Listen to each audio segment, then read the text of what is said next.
Hello students, today we are discuss about class 9th chapter number 1 chemistry, that is matter in our surroundings। तो first chapter की हम बात कर रहे हैं मैटर इन आवर सराउंडिंग्स। इस बुक में यानी केमिस्ट्री की बुक में 5 चैप्टर हैं, जिनमें से मैं आपको 2 चैप्टर कराऊंगा, यूनिट टेस्ट तक 2 चैप्टर कराऊंगा। और हमारा फर्स्ट चैप्टर है मैटर इन आवर सराउंडिंग, कि सराउंडिंग में मैटर क्या है, हम कि मैटर क्या है, व्हाट इज़ मैटर, या क्लासिफिकेशन ऑफ मैटर क्या होता है। तो हमें इस चैप्टर में मैटर के बारे में ही पढ़ना है। तो सबसे पहले हम मैटर की डेफिनेशन की बात कर लेते हैं। तो मैटर की डेफिनेशन आपकी बुक में दे रखी है बेटा। सबसे पहले आपके पास ये बुक हो तो बुक इसको जो मैं एक्सप्लेन कर रहा हूँ, जो आपका मेथड होता है रीड करने का, तो सबसे पहले जो चैप्टर को फुल 2 या 3 टाइम्स जो है, 2 या 3 बार जो है उसको रीड कीजिएगा।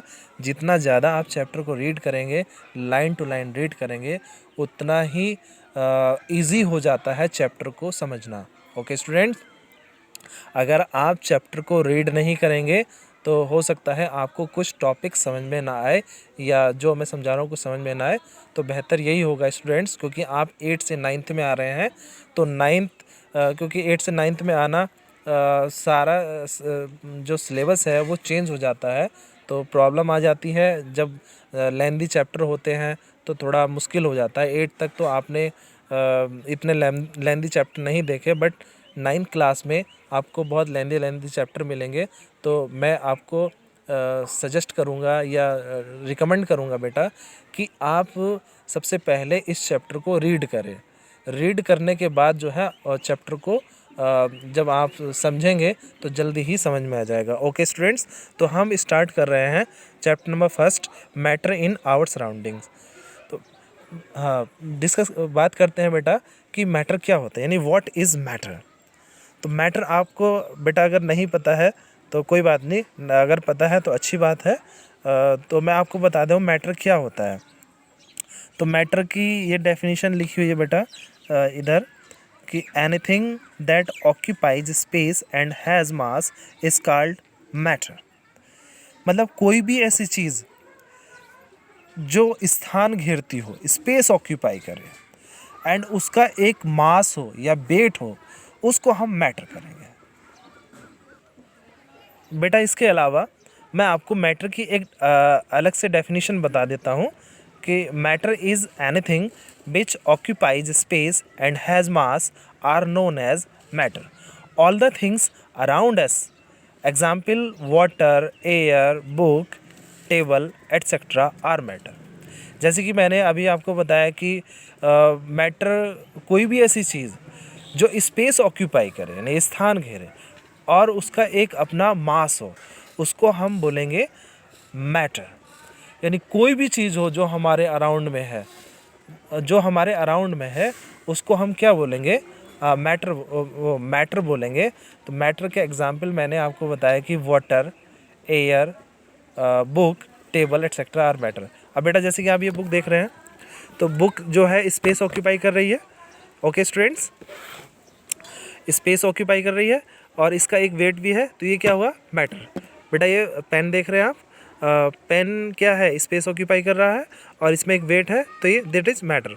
और human beings also matter. Human beings जैसे कि कोई ह्यूमन है, या man, women, girls, boys etcetera, उनका एक अपना वेट होता है, स्पेस ऑक्यूपाई करते हैं, that is matter. Okay student, clear हुआ?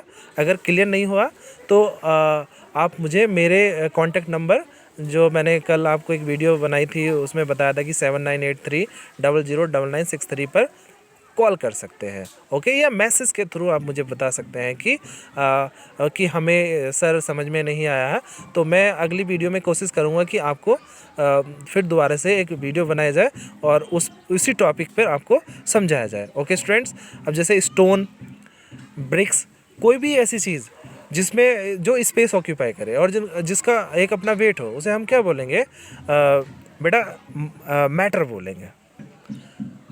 अब बेटा बात कर लेते हैं कि कौन सी ऐसी चीज़ है जो मैटर नहीं हो सकती। That is the very important questions for you. आपके लिए बहुत इम्पोर्टेंट है कि क्या चीज़ मैटर नहीं होती, कि सर ने मैटर तो बता दिया कि मैटर क्या होता है, अब क्या चीज़ मैटर नहीं होती है। तो स्टूडेंट थोड़ा गैस कीजिए, वीडियो को पॉज कर लीजिए और सोचिए कि क्या मैटर नहीं हो सकता है। 1 मिनट के लिए पॉज कीजिए और सोचिए कि मैटर क्या नहीं हो सकता है। ओके स्टूडेंट्स, अगर स्टूडेंट्स आपको समझ में नहीं आ रहा है तो मैं आपको बता देता हूँ कि क्या चीज़ मैटर नहीं आता है होता है। तो बेटा शैडो, शैडो स्पेस ऑक्यूपाई नहीं करती है, ना ही उसमें वेट होता है, तो दैट इज़ नॉट मैटर, वो मैटर नहीं होगी। ओके स्टूडेंट्स, अब सनलाइट की हम बात कर लेते हैं। लाइट, लाइट स्पेस ऑक्यूपाई नहीं करती है और उसका एक अपना वेट नहीं होता है, तो इसलिए हम उसको क्या कहेंगे, मैटर नहीं कहेंगे। ओके स्टूडेंट्स, तो ये क्लियर हुआ स्टूडेंट्स कि मैटर क्या होता है।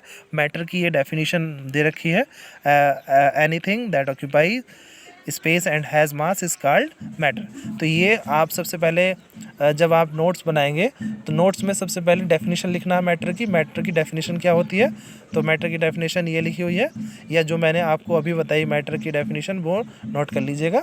ओके स्टूडेंट्स, अब बेटा हम बात करते हैं टाइप्स ऑफ मैटर, कि मैटर कितने टाइप्स का होता है। तो मैटर जनरली 5 टाइप्स के होते हैं। There are 5 states of matter, namely solid, liquid, gases, plasma, Bose Einstein, condensate. बेटा जैसे कि मैंने आपको 5 स्टेट्स बताई, इनमें से आपको जो 9th में पढ़ना है सॉलिड, लिक्विड और गैस ही पढ़ना है। प्लाज्मा और बोस आइंस्टीन्स मैं आपको वैसे सिलेबस में नहीं है, बट मैं आपको बताऊंगा इसके बारे में भी कि प्लाज्मा क्या होती है, बोस आइंस्टीन कंडेंसेट क्या होता है। ओके स्टूडेंट्स, तो सबसे पहले हम सॉलिड के बारे में डिस्कस कर लेते हैं कि सॉलिड क्या होता है। तो सॉलिड बेटा, solid, the particles are held very close to each other in orderly fashion and there is no much freedom of movement. Second है बेटा liquids, the particles are close to each other in an orderly fashion but they can move around. Next है gases, the particles are far apart as compared to present in solid and liquids states and their movement is easy and fast. तो बेटा मैंने आपको आज ये इसकी definition बताई है कि सॉलिड्स क्या होता है, लिक्विड्स क्या होता है, गैसेस क्या होता है।